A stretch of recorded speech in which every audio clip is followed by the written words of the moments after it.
Hey James, just getting my response back to you on your latest video. So I guess I'll get right into it. A couple things I want to clear up. First things first. I'm stating that God is necessarily creative, or he necessarily creates, which for the point of my argument is basically the same thing.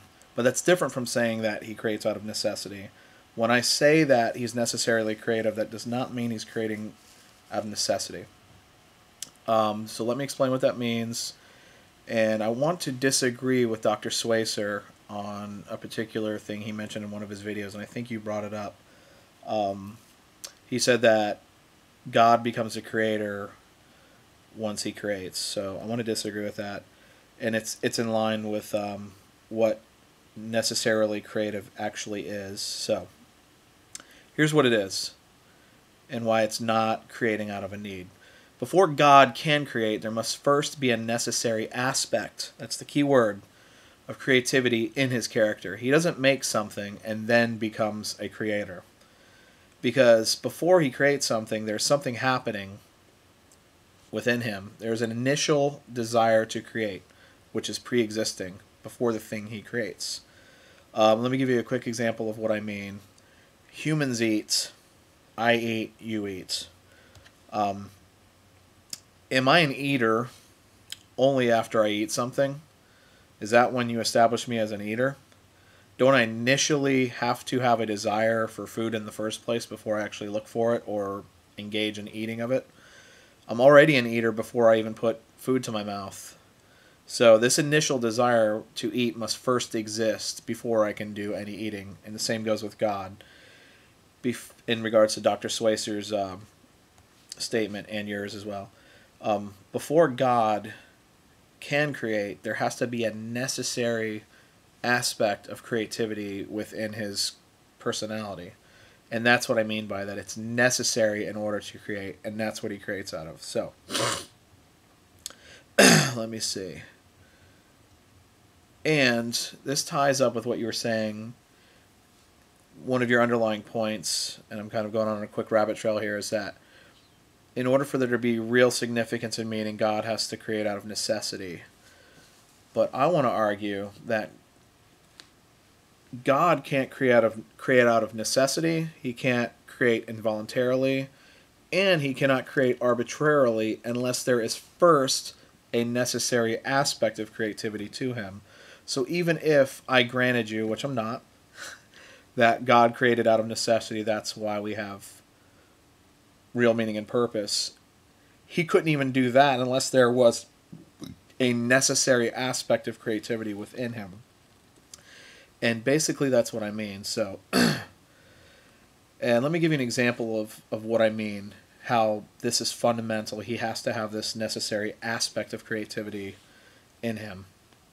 Let's say that I was compelled out of necessity to create a painting in order to save the life of this family kidnapped by terrorists. But if initially I had no creative aspect inherent in my personality, there would be no way I could follow through with the painting, even though I'm compelled to. There would be nothing from which I could draw on to create or even know how to paint. So there's this prior hierarchy going on here. First, there must be a necessary aspect of creativity, then something will get created.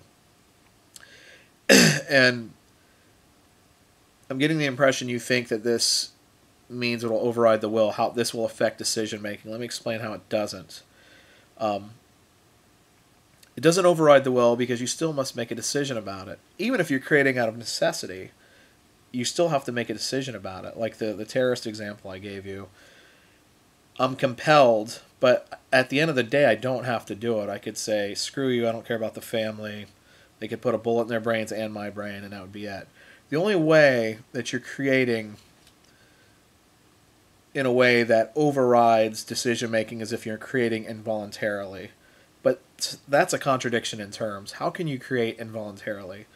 That would be like Beethoven creating the Ninth Symphony through a series of spasms.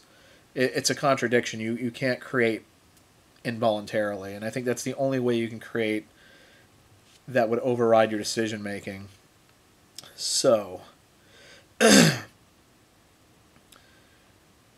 all right.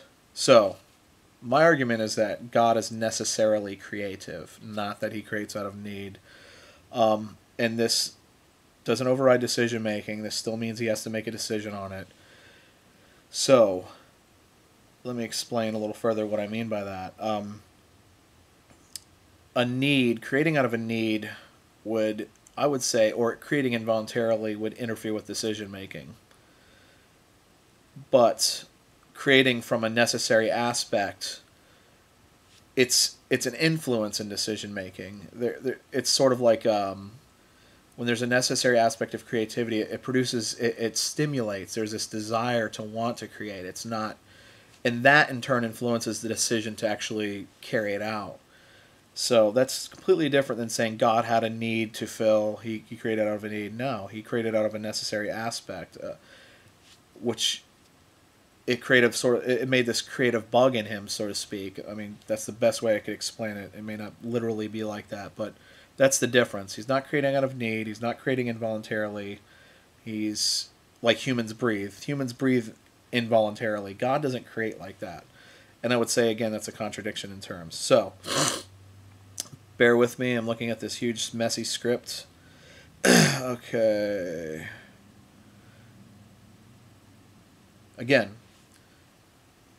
artists want to create. There is no override on their decision making.